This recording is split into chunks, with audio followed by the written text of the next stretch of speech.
Assalamualaikum warahmatullahi wabarakatuh. Perkenalkan, nama saya Rizka Fitriana, NIM 140141926. Di video kali ini saya akan mempresentasikan hasil materi atau makalah yang sudah saya buat untuk tugas individu pengantar ilmu pendidikan. Materi yang saya ambil atau topik yang saya ambil adalah kualitas guru dan pendidikan calon guru profesional. Nah, untuk judulnya saya mengambil judul upaya untuk meningkatkan kualitas guru untuk pendidikan yang lebih baik. Langsung saja kita masuk ke dalam materi. Guru merupakan profesi yang sangat penting dalam bidang pendidikan. Tanpa adanya guru, kita tidak dapat belajar, pengetahuan kita tidak akan luas, wawasan kita tidak akan luas. Karena tugas guru ini mendidik, mengajak siswa untuk mengetahui segala hal yang ada di dunia, entah itu teori, penemuan, eksperimen yang dapat kita lakukan dalam kehidupan sehari-hari sehingga kita dapat aktif, kreatif, dan inovatif. Dalam menjadi seorang guru yang profesional dan berkualitas, tentunya kita harus mengetahui kompetensi atau hal-hal apa saja yang harus dilakukan dan dimiliki oleh seorang calon guru. Nah, kompetensi yang harus dimiliki oleh guru berdasarkan Undang-Undang Nomor 14 Tahun 2005 tentang guru dan dosen pada bab 4 pasal 10 ayat 1 yang menyatakan bahwa kompetensi guru meliputi kompetensi pedagogik, kompetensi kepribadian, kompetensi sosial, dan kompetensi profesional yang diperoleh melalui pendidikan profesi. Nah, yang akan saya bahas di sini adalah kompetensi profesional yang harus dimiliki oleh guru. Kompetensi profesional adalah kompetensi atau kemampuan yang berhubungan dengan penyusunan tugas-tugas keguruan.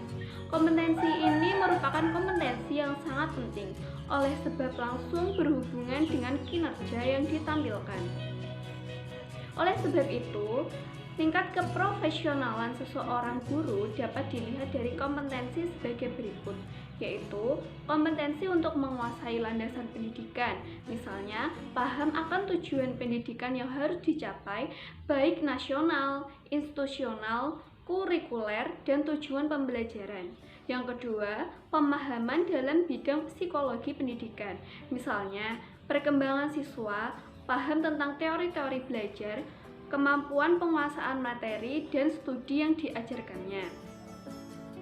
Selain itu, ada juga kemampuan dalam mengaplikasikan berbagai metodologi dan strategi pembelajaran.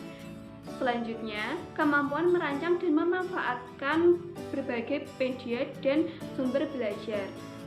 Lalu, kemampuan dalam melaksanakan evaluasi pembelajaran dan kemampuan dalam menyusun program pembelajaran.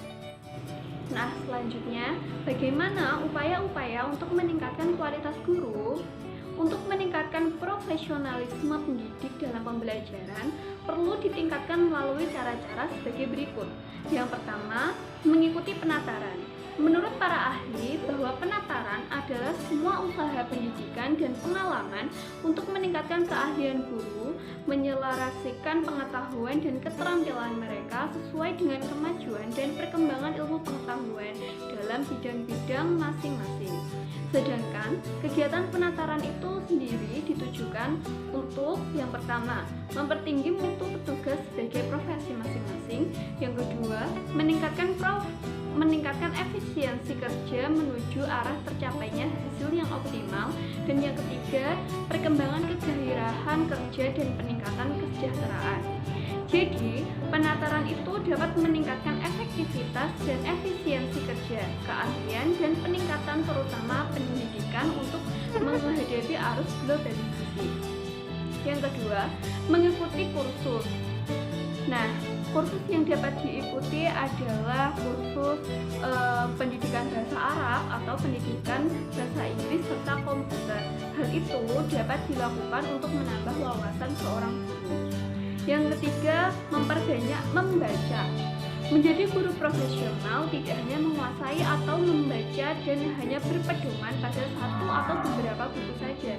Guru yang berprofesional haruslah banyak membaca berbagai macam buku untuk menambah bahan materi yang akan disampaikan, sehingga sebagai pendidik tidak akan kekurangan pengetahuan-pengetahuan dan informasi-informasi yang muncul dan berkembang di dalam masyarakat. Yang keempat, mengadakan kunjungan ke sekolah lain atau studi komparatif. Suatu hal yang sangat penting, seorang guru mengadakan kunjungan antar sekolah sehingga akan menambah wawasan pengetahuan, bertukar pikiran dan informasi tentang kemajuan sekolah, melengkapi pengetahuan yang dimilikinya serta mengatasi permasalahan-permasalahan dan kekurangan yang terjadi sehingga peningkatan tercapainya pendidikan akan bisa lebih cepat. 5. Mengadakan hubungan dengan wali siswa. Mengadakan pertemuan dengan wali siswa sangatlah penting sekali, karena dengan ini guru dan orang tua akan dapat saling berkomunikasi, mengetahui dan menjaga peserta didik, serta bisa mengarahkan pada perbuatan yang positif. Karena jam pendidikan yang diberikan di sekolah lebih sedikit apabila dibandingkan jam pendidikan di dalam keluarga. Guru juga harus meningkatkan materi. Dalam rangka peningkatan pendidikan, maka peningkatan materi perlu sekali mendapat perhatian karena dengan lengkapnya materi yang diberikan tentu akan menambah lebih luas akan pengetahuan. Hal ini akan memungkinkan peserta didik dalam menjalankan dan mengamalkan pengetahuan yang telah diperoleh dengan baik dan benar. Materi yang disampaikan pendidik harus mampu menjabarkan sesuai yang tercantum dalam kurikulum. Pendidik harus menguasai materi dengan ditambah bahan atau sumber lain yang berkaitan dan lebih aktual dan hangat, sehingga peserta didik tertarik dan termotivasi mempelajari pelajaran.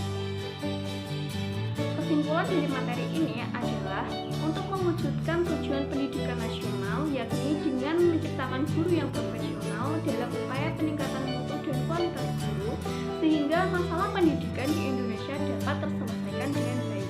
Maka dibutuhkan peran serta dan keterlibatan langsung dari guru itu sendiri dan pemerintah terutama.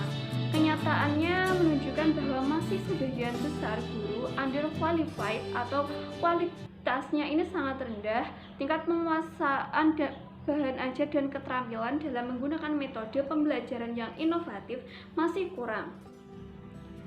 Untuk itu, perlu upaya peningkatan kualitas guru melalui berbagai cara, antara lain: yang pertama, penentuan standar kompetensi; yang kedua, uji kompetensi dan sertifikasi guru; yang ketiga, penilaian kerja guru; yang keempat, penataran atau pelatihan guru; yang kelima, peningkatan kesejahteraan dan profesionalisme guru; yang keenam, studi lanjut; dan yang terakhir, peningkatan kualitas LPTK penghasil guru. Sekian presentasi dari saya. Apabila masih kurang jelas, kalian dapat menanyakan kepada saya. Atas waktu dan perhatian teman-teman, saya ucapkan terima kasih. Wassalamualaikum warahmatullahi wabarakatuh.